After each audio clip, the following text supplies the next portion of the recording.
Bonjour à tous. Comment ça va aujourd'hui? Comment vous vous sentez? Moi, aujourd'hui, c'est une journée un peu plus dure. Je me sens très vulnérable. Je me sens comprimée au niveau de certains de mes chakras. Puis j'ai décidé de venir ici, dans ce décor,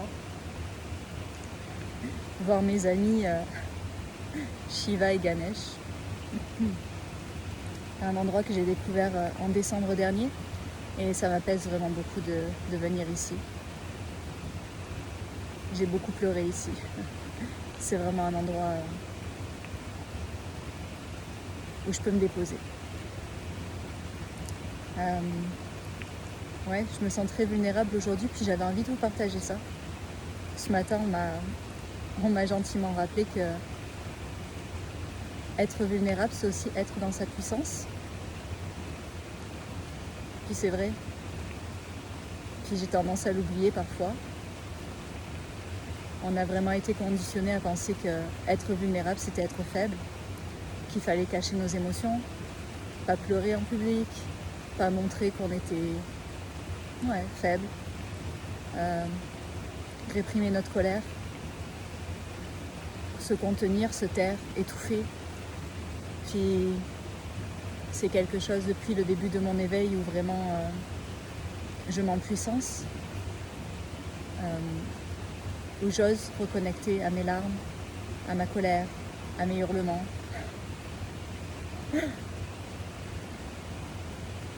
Puis je me suis dit que c'était important aussi de le montrer.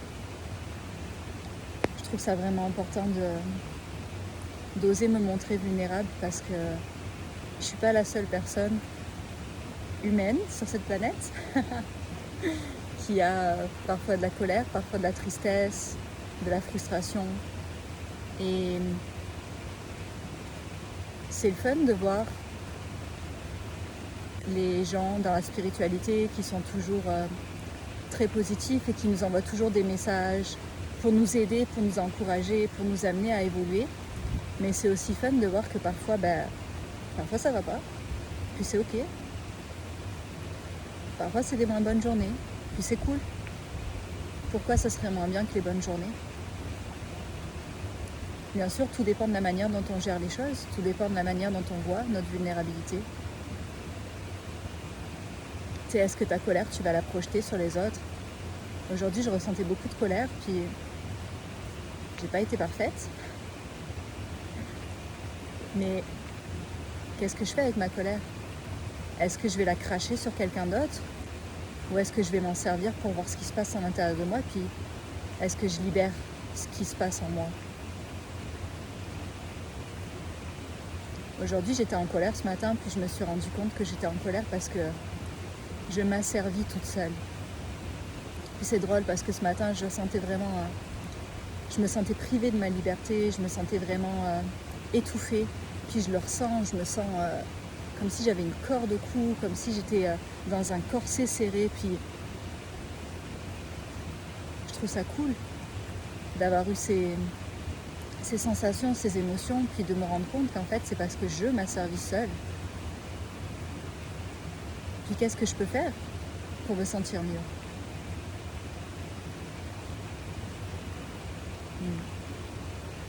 Et que j'ai beaucoup de reconnaissance pour le confinement, malgré que ça m'atteint pas forcément autant que certaines autres personnes qui vivent en ville, par exemple.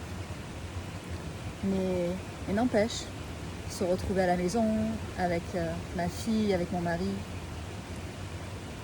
une amie, 24 heures sur 24, puis ressentir les tensions qui commencent à arriver, sentir cette oppression qui commence à être là, les gens qui se retrouvent isolés chez eux, puis ça commence à être dur pour certaines personnes. Puis je trouve ça chouette, parce que ça nous permet de voir ce qui est là, ce qu'on n'a pas encore guéri, ce qu'on a besoin de guérir. Mais pour ça, il ne faut pas qu'on fasse la cocotte minute. Pour ça, il faut qu'on les laisse surgir, nos émotions, et qu'on les regarde, qu'on n'en ait pas peur. Ce matin, j'ai fait la cocotte minute. Puis, ça marche pas.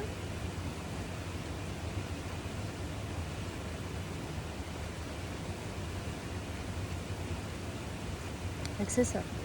Vulnérabilité. Avec mes amis. Ça m'a fait du bien de leur parler. Tout à l'heure, Ganesh m'a passé un message que je trouvais vraiment intéressant. Ganesh, c'est celui qui enlève nos obstacles, mais c'est aussi celui qui les met. Et il me disait que c'est moi qui ai mis mes difficultés dans ma vie avant de venir. Vous prenez ce qui résonne, ok? Mais c'est moi qui ai décidé de cette réalité. C'est moi qui ai décidé des difficultés que j'allais avoir dans ma vie. Puis ma vie, elle n'a pas été toute rose, je vous dis pas. Je suis pas le genre de fille qui a eu un cheval dans son enfance et qui était toute heureuse. Sans aucun jugement pour les gens qui ont des chevaux. Mais vous voyez, j'ai pas eu une enfance dorée. Puis c'est moi qui ai choisi de mettre ces difficultés pour pouvoir m'en libérer. Puis juste être reconnaissante de tout ce que j'ai vécu et de toutes les guérisons que j'ai pu faire grâce à ça. Je trouvais ça vraiment beau comme message. Et c'est vrai. C'est moi qui ai décidé il y a 3 ans, d'arrêter de travailler, de rester avec ma fille, puis de jouer à la mère parfaite. Puis ça m'a servi. Je me suis enfermée dans une prison dorée, mais ça m'a servi. Ça m'a servi à me propulser dans mon éveil spirituel. Puis ça m'a servi à me libérer maintenant et à prendre conscience que je suis souveraine de moi, de ma réalité. Et que je dois vraiment tenir à cette souveraineté. Et c'est à moi de la définir, c'est à moi de la garder. Personne ne va m'offrir ma liberté. C'est à moi de décider d'être libre.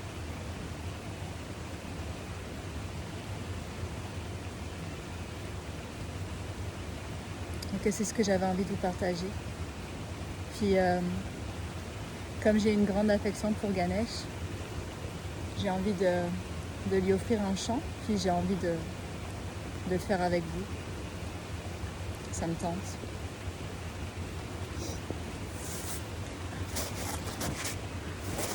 Je vais me pousser un petit peu de la caméra parce que c'est lui la star ici, enfin c'est eux.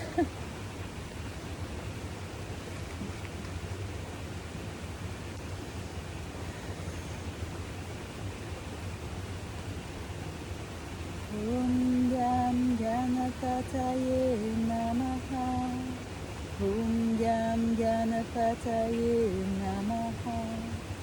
Om Gam Ganapataye Namaha. Om Gam Ganapataye Namaha. Om Gam Ganapataye Namaha. Om Gam Ganapataye Namaha.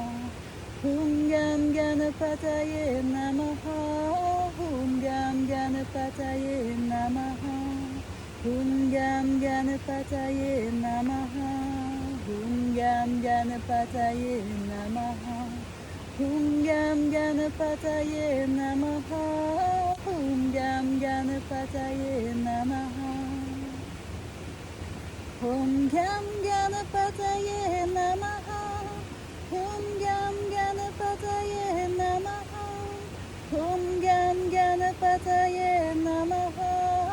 Om Gam Ganapataye Namaha. Om Gam Ganapataye Namaha. Om Gam Ganapataye Namaha.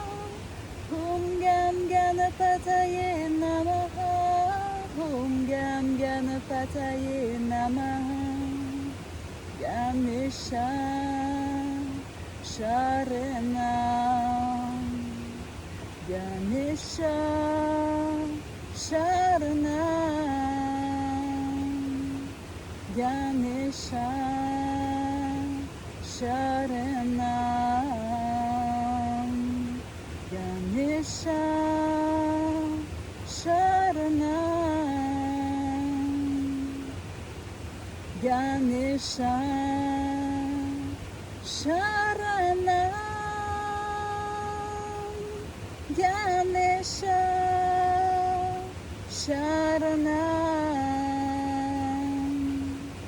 Ganesha Sharanam Ganesha Sharanam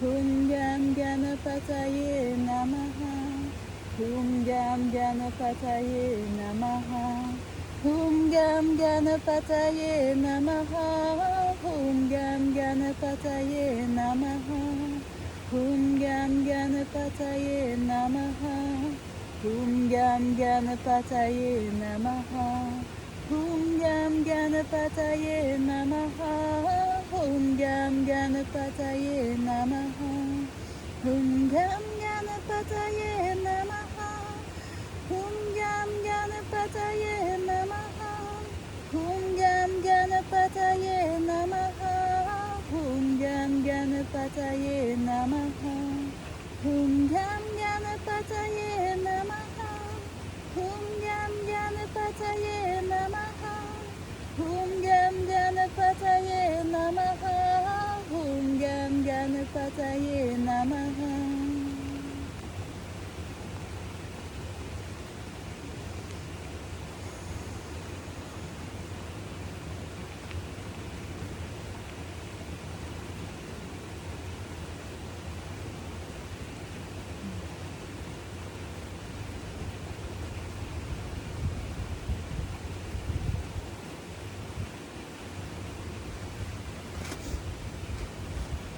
Je vous envoie beaucoup d'amour si vous aussi vous traversez une période difficile, même si vous n'en traversez pas. Je vous dis à bientôt. Bye.